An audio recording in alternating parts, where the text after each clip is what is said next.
అమలాపురానికి ఒక విశేషం. మీ లలితా జ్యువెలరీ అమలాపురానికి వచ్చేసింది. డిసెంబర్ 16న బ్రహ్మాండమైన ప్రారంభోత్సవం. లలితా జ్యువెలరీ. ఇప్పుడు ఎవరికి ఊరికే రావు. ఫోన్ కొట్టా, ఆయన టేబుల్ ఫోను సత్యాగ్రహి రింగ్ అవుతా ఉంది. సత్యాగ్రహి నువ్వా అన్నాడు.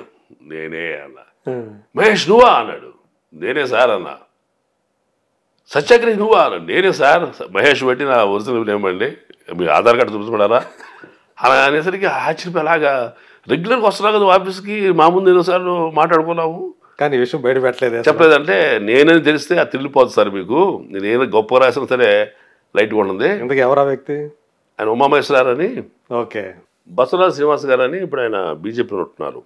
ఆయన గదువు రాగానే శ్రీనివాస్ గారు మహేష్ సత్యాగ్రహి అన్నాడు. నిజమా అన్నాడు. అవును, నా ఫోన్ నెంబరు పాపులేటర్ నెంబర్ మహేష్దే అన్నాడు. అప్పుడు ఆయన ఇట్ట పట్టుకుని తీసుకెళ్ళి చిరంజీవి గారి గదిలో తీసుకెళ్ళాడు. 3 నెలలు రోజు అడుగుతున్నా. నేను చిరంజీవి గారిని నేను చూసేవాడినే తప్ప నేను గదిలోకి వెళ్ళే ప్రయత్నం కానీ మాట్లాడే ప్రయత్నం కానీ అసలు నేను ఒకడు దృష్టి పడాలని నా కోరిక లేదు. నేనైతే చేయాలని తప్ప. అదే తీసుకెళ్ళి సార్ సత్యాగ్రహి అన్నారు. మీరు రెగ్యులర్గా ఆఫీస్కి వస్తున్నారు కదా, మీరు ఎప్పుడు గదిలో రాలేదేంటి అన్నాడు చిరంజీవి గారు. అంటే మీతో నా పని ఏంటి సార్ అన్న. ఆయన షాక్ చూశారు.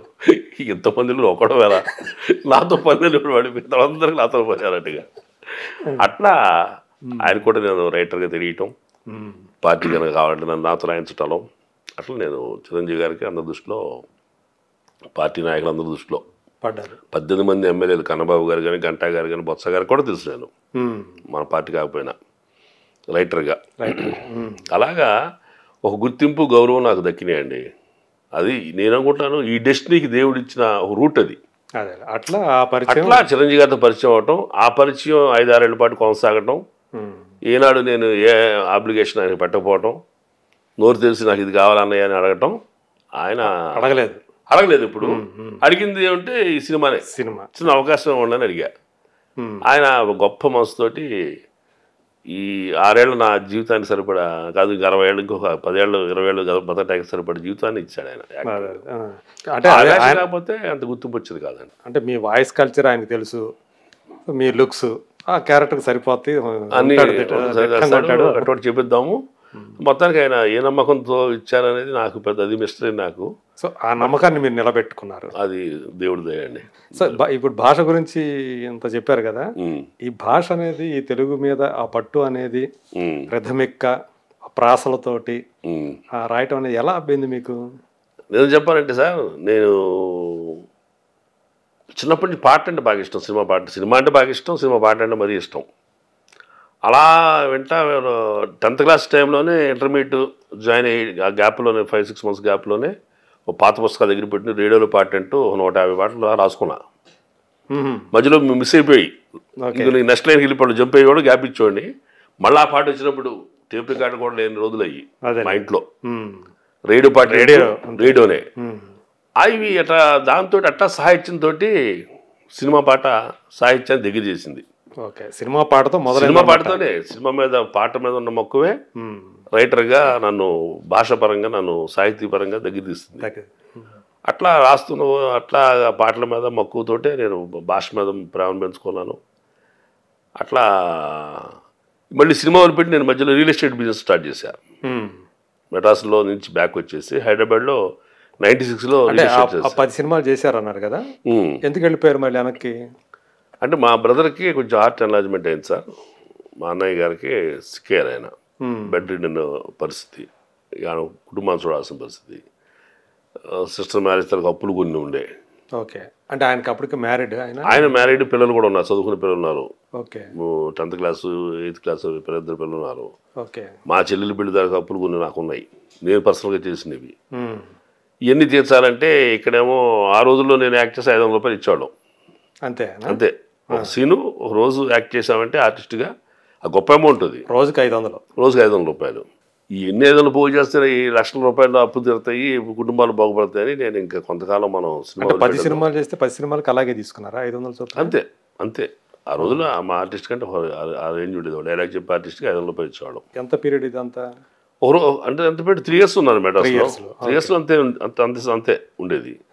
ఆ ఒక్క సీన్ తోటి మా సినిమాలో అవకాశం లేకుండా పోయేది. అది 6 నెలలు పట్టేది రిలీజ్ అవడానికి. అట్లా పెద్ద సంపాదన పెద్దగా లేదు. నేను సంపాదించుకుందే ఖర్చు పెట్టాల్సి వచ్చింది. ఈ చివర ఉన్న డబ్బులు కూడా అయిపోయి లాస్ట్ పై కూడా అయిపోయే పరిస్థితి ఉన్నప్పుడు ఇక వద్దు, లైఫ్ డిస్టర్బ్ అయిపోతాం. ప్లస్ వెనక బంధనాలు పెరుగుతున్నాయి, బాధ్యత పెళ్లిగాల. సో నేను ఎదురకపోయినా సంపాదించి ఈ కుటుంబాన్ని నిలబెట్టాలి, ఫ్యామిలీ నిలబెట్టుకోవాలి, ఎనిది బయటపడాలి అని చెప్పి ఫాదర్ లేరు, మదరు, తమ్ముడు, చెల్లి పెళ్లి చేసాము. నేనే మెజారిటీ షేర్ తీసుకున్నా ఖర్చులో, బాధ్యత ఎక్కువ తీసుకున్నారు. బాధ్యత. సో ఎన్ని ఉంటుంది చేత ఇక నేను ముందుగా అడుగులేకపోయా, ధైర్యంగా ఉండలేకపోయా. నా వరకు నేనైతే బతికేసేవాడిని. నలుగురు బతికించాల్సి వచ్చేసరికి వెందిరిగాల్సి వచ్చింది. తృణప్రాయంగా ఎంతో మక్కువ తెలియని వాడిని తృణప్రాయంగా వదిలిపెట్టేసి మళ్ళీ షార్ట్ టైంలో డబ్బు సంపాదించాలి న్యాయబద్ధంగా అని చెప్పి ఏందా అనుకుంటే రియల్ ఎస్టేట్ స్టార్ట్ అవుతున్న అంకురిస్తున్న రోజులయ్యి, అప్పుడే 94, 94, 92, 93 ప్రాంతాలు అయ్యి. అప్పుడు రియల్ ఎస్టేట్ మార్కెటింగ్ చేయటం మొదలుపెట్టి అతి స్వల్పకాలంలోనే మళ్ళీ లక్షలు సంపాదించి ఈ అప్పులు తీర్చేసి అన్నయ్యకి నెలకి 2000, 3000 పంపిస్తా. మళ్ళీ మెడ్రాస్ వెళ్ళాలనే ప్రయత్నంలో ఉండగా తమ్ముడు పెళ్లి చేసేసి అప్పుడు హైదరాబాద్ హైదరాబాద్ ఉన్నా. ఇదంతా రియల్ ఎస్టేట్ ఇదంతా హైదరాబాద్ చేశా మార్కెటింగ్. నేను ఏజెంట్గా చేసి ఈ లెర్నింగ్లో 2-3 ఫ్రెండ్స్ కలుపుకొని నేనే కంపెనీ పెట్టా. మళ్ళీ సినిమా తమ్ముడు మ్యారేజ్ కూడా చేసేసా నేను పెళ్లి చేసుకోకుండా. ఇది మెడ్రాస్ వెళ్ళాలి, మళ్ళీ సినిమా ట్రై చేద్దామని దృష్టి అయితే అటువైపు అదే ఉంది. ఈ బాధ్యతను తీర్చుకుని మళ్ళీ యుద్ధరంగం ఇప్పుడు అంటారు అని చెప్పి వెళ్దామని అనుకుంటే డెస్టినీ అట్లా ఉంది. మళ్ళీ 2-3 ఫ్రెండ్స్ ఏమో మహేష్ అట్టవద్దు, సినిమా డబ్బు సంపాదించి మన సినిమా తీయచ్చు కదా, మనం బిజినెస్ చేద్దాము అని చెప్పని వాళ్ళు నువ్వు ఎండీగా ఉండు మనం చేద్దామని 2 ఫ్రెండ్స్ నన్ను ప్రోత్సహించి 3 కలిసి ఒక కంపెనీ పెట్టి నేను మేనేజింగ్ డైరెక్టర్గా ఆఫీస్లో ఇలాంటి సీట్లు కూర్చోడం మొదలెట్టా. ఇక అది 13-14 ఏళ్ళ పాటు కొనసాగింది. రియల్ ఎస్టేట్ వెంచర్స్ చేసాము. అంతా కొనసాగుతున్న టైంలో పొద్దున్న 10 o'clock ఆఫీస్కి వెళ్తే రాత్రి 10 గంటల దాకా ఆఫీస్ నుంచి వచ్చాడు కాదు. సీట్లు కూర్చోవాలి. ఎందుకంటే 30-40 మంది ఏజెంట్స్ వర్క్ చేసేవాళ్ళు. ఎవరెవరు ఏదో టైంలో వస్తుండేవాళ్ళు ఆఫీస్కి, ఏదో పర్పస్తో వస్తుండేవాళ్ళు. కస్టమర్ తేవచ్చు. ఎండి గారు ఇంటికి భోజనానికి వెళ్ళారు, 1 గంట పడుకుని వస్తారు అంటే వీడు కస్టమర్ జారిపోతారు కదా. సో నేను గాల వేసిన వేటగాళ్ళగా అట్లా పట్టు కూర్చున్నాడు అన్నమాట ఆఫీస్ని. మళ్ళీ మన ఇంటికి వెళ్తే పోకుండా చేపలు పట్టాలి ప్రయత్నం. అట్లాగా నేను ఉండటంతో most of the time ideally కూర్చున్నాను ఆఫీస్లో. సుడోకు ఆడేవాడిని, పేపర్ దక్కన కణకులు పేపర్ అంతా చదివేవాడిని. ఎన్ని చేసినా ఇంకా టైం పాస్ అయ్యేది కాదు నాకు. వెళ్ళిన కస్టమర్ రామోజీ ఫిల్మ్స్ దగ్గర వెంచరు, ఇక్కడ కారు ఎక్కిస్తే ఆడు తిరిగి వచ్చి 4 గంటలు పడుద్ది. ఆడు కొంటాడకుండా అనేది మన హెడ్ అండ్ టైల్ అంతే, లాటరీ లాగా. ఈ యొక్క మెంటల్ టెన్షన్ డైవర్ట్ చేయడం కోసం ఏదన్నా రిక్రియేట్ అయ్యే ఆలోచన చేద్దాం అనేది, కథలాద్దాం సరదాగా ఆనందంగా. ఈ వచ్చే టైంలో మనం కొన్ని లొకేషన్ తిరిగి రావచ్చు ఊహల్లో అనుకుని టైంపాస్ కోసమే నేను పెన్ను పుచ్చుకుని ఒక కాగితం అని చెప్పి కాగితం తీసుకుని ఒక కథ రాయడం మొదలెట్టాను. ఆ రాసిన కొద్దీ ఈ 4 గంటలు 5 గంటలు తీసుకుంటారా, నేను నాకు టైంపాస్ అవుద్ది ఇక్కడ అని నేను చాలా టైంని పర్పస్ఫుల్గా స్పెండ్ చేసేవాడండి. అట్లా ఫస్ట్ కథ నేను కొత్త పొంతులను రాసి స్వాతికి పంపించాను. అది ప్రింట్ అయిపోయింది. మొట్టమొదటి కథ ప్రింట్ అయిపోయింది. నేను రైటర్నా, మళ్ళీ విషయం ఉందా, అది ఒకసారి మంచి కథ రాయాలని చెప్పని ఇట్లాగా నేను 17 కథ దాకా స్వాతి వీక్లీస్ అండ్ మంత్లీస్లో నా కథలు వచ్చినాయి.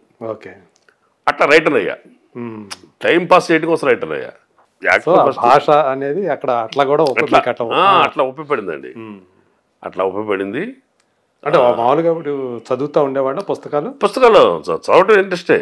నవలలు చదివేవాడిని, చాలా తీవ్రంగా దాన్ని స్పందించేవాడిని.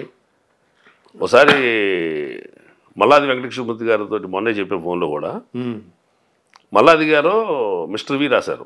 అవును, మిస్టర్ విలో చదివిన తర్వాత సడన్గా ఒక ఎపిసోడ్లో ఆయన మిస్టర్ వి ఎవరు చెప్పేశాడు. ఆయన నాకు పెద్ద క్రాక్ అయిపోయింది. రైటర్గా ఈయనకి హక్కు ఉంది చెప్పడానికి, క్యారెక్టర్ కదా పట్టుకోవాలి. యజ్ఞమూర్తి గారు చాలా డీసెంట్ పర్సన్ అనుకుంటున్నా, కాదు ఆయన ఒక ఇల్లీగల్ మాఫియా నడుపుతున్న విషయం నేను తెలుసుకుని షాక్ అయితే కదా ఆడియన్స్ రీడర్స్ షాక్ అవుతారు. అగ్నిమూర్తి గారు దొంగ, అగ్నిమూర్తి గారు మాఫియా నడుపుతున్నాడు అని రైటర్ రాసేస్తట్టగా, ముందే రాసేస్తే చెప్పి రాసి నువ్వు చెప్పేసట్టగా అనుకున్న టైంలో విశాఖపట్నంలో ఇప్పుడు ఉద్యోగం చేసేవాడు నేను. మల్లాది గారు ఏదో కథ సినిమాకి రాయటానికి వచ్చాడు. ఎవరు చెప్పారు, మల్లాది వెంకటకృష్ణమూర్తి గారు పలానా గెస్ట్ హౌస్లో ఉన్నారని చెప్పి. స్పీడ్కి వెళ్ళా, మల్లాది గారితో మాట్లాడాలని వచ్చారు ఆయన. ఫస్ట్ టైం చూడటం ఆయన్ని. సార్ నేను మీ అభిమాని అండి, మిస్టర్ వి చదివి